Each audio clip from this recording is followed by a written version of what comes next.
Star Day, Sky Watchers, and welcome to the sky above us. I'm James Albury, and I'm your tour guide to the night sky. Jack Horkheimer, creator of the PBS television series Stargazers, often encouraged us every year to head outside early in the morning on June 21st to experience the sunrise. He called this day Day Star Day. If you're a morning person like I am, you've probably noticed there's a lot more sunlight at 6 in the morning than there was a few months ago. This means we have to wake up earlier to watch the sunrise and anything else cool that's happening in the pre-dawn sky. Well, there's a reason for that. Let me show you. From our earliest experiences of watching the sunrise, we've known that the sun rises in the east and sets in the west. But did you know that if you pay close attention to where the sun appears on the horizon, you'll notice that it rises further north and south throughout the year? The ancient Maya noticed this, and they placed markers on the ground to keep track of the location on the horizon where the sun appeared to rise and set each day. This eventually led them to build permanent structures that they could use as calendars. For example, they observed that at the beginning of spring, the sun rose due east and set due west. However, by the time summer began, the sun was rising in the northeast and setting in the northwest. Then, 3 months later, the sun again rose due east and set due west. This was the beginning of autumn. Finally, 3 months after that, they saw the sun rising in the southeast and setting in the southwest. This marked the beginning of winter. Those moments when the sun appeared to stop its northward or southward movement became known as the solstices. Solstice, roughly translated, means sunstop. There's one solstice that occurs on the first day of summer, and one that occurs on the first day of winter. We can make these same observations ourselves.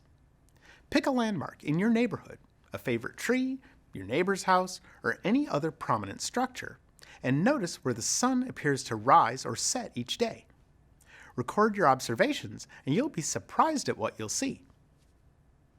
By keeping track of the sun's rising position each day, the Maya noticed that the pattern repeated itself.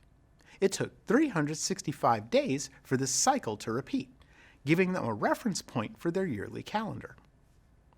So you're probably asking yourself, what causes the sun to appear to drift north and south in the sky over the course of a year? This is explained by the tilt of the Earth.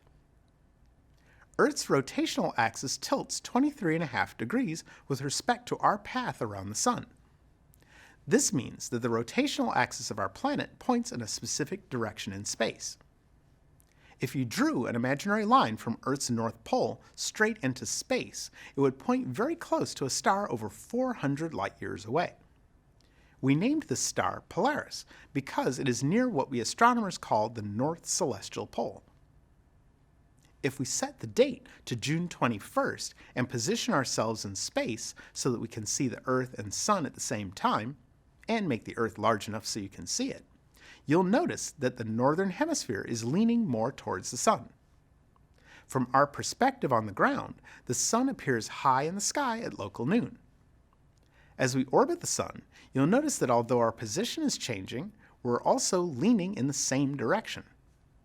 On September 22nd, neither the northern hemisphere nor the southern hemisphere is leaning toward the sun. This marks the beginning of autumn in the northern hemisphere and spring in the southern hemisphere.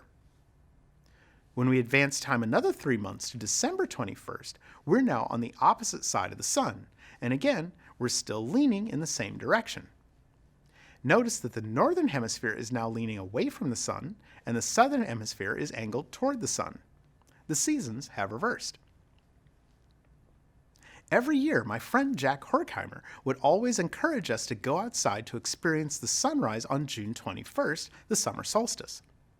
One of our viewers, Sean Allen Adams, who is a longtime viewer and fan of Jack Horkheimer, has always inspired me to continue Jack's annual tradition of encouraging us all to enjoy the summer solstice sunrise. So, thank you, Sean, for always looking up and remembering our friend Jack so fondly. The rules for Day Star Day are simple. Simply wake up about 45 minutes before sunrise, but instead of doing your usual routine, For Daystar Day, you'll go outside, sit in a favorite comfortable lawn chair, and allow yourself to experience the sunrise. Make sure you're not distracted by cell phones, tablets, TVs, or radios. Spend this moment to focus on nature. Focus on how the environment is changing around you as our planet slowly rotates and we all gradually face the star we call the sun. You'll feel the wind shift direction. You'll feel the temperature change. The colors and brightness of the sky will slowly change. And you'll even hear animals, particularly birds, begin to stir and go about their daily activities. Once the sun is risen, make sure you come back to this video and post in the comments section what your experience was like. We'd love to hear it. All right, my friends, set your alarms so you can enjoy the sunrise on June 21st. I promise it will be a wonderful experience.